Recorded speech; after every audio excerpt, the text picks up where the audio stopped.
London and St Martin's in 1970. We were in the special course, Advanced Sculpture, and we didn't want to know anything about anybody else. They chucked us out of the school, that was it. We were stranded outside in the world. We knew from our fellow students and from the tutors around that they'd got it all wrong.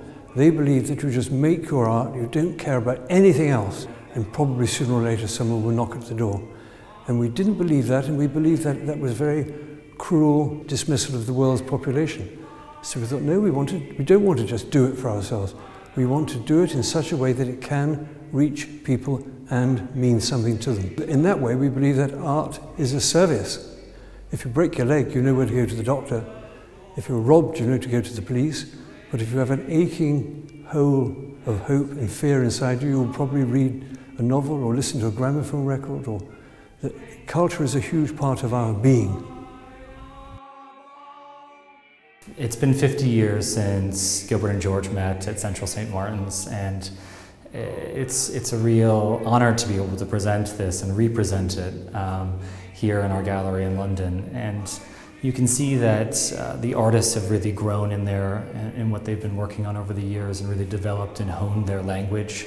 And I think it's wonderful to be able to look back at a time period when they were in this sort of early innocence, just post graduating from university and trying to really find their own voice. And I can see, even speaking with them, that in seeing these works for the first time in over a few decades, that it does bring back and draw these incredible memories from a different time period.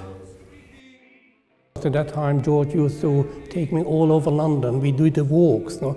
And that in some way became the living sculpture. Walking became the eternity of our living experience. We began to create the singing sculpture in 1967.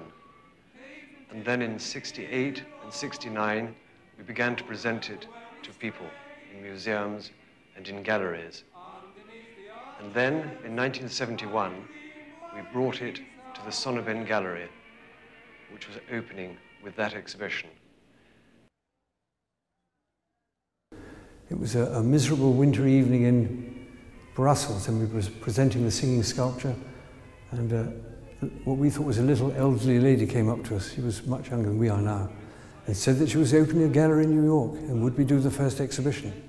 And every artist alive would have cut their legs off to have that invitation at that time. And with the singing sculpture, we took the general jungle, hand luggage, in this box.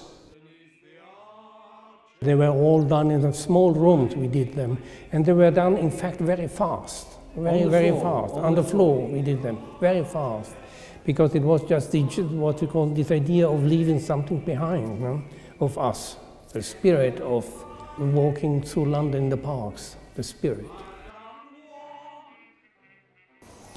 For me, walking into the general jungle is truly an immersive experience. It really does take over this space. Whilst you're in this incredible jungle form or park-like form, it's transformative because you're taken into this imaginary world and an imaginary trip with them back to 1971 in London. In this beautiful landscape. I think the general jungle does, without doubt, stand the test of time. People can walk into this gallery and see this and still have the same thoughts and feelings as we're trying to express in the pictures. It's quite extraordinary. They're all very human, simple, complicated, elaborate, direct. Walking is the eternity of our living movement. We saw that walking on Old Bond Street as we arrived. It's funny because they always, they cannot draw, they cannot paint. They always used to accuse us, no? Every art critic used, they cannot draw. But we can draw. Not like they want us to, but like we want to.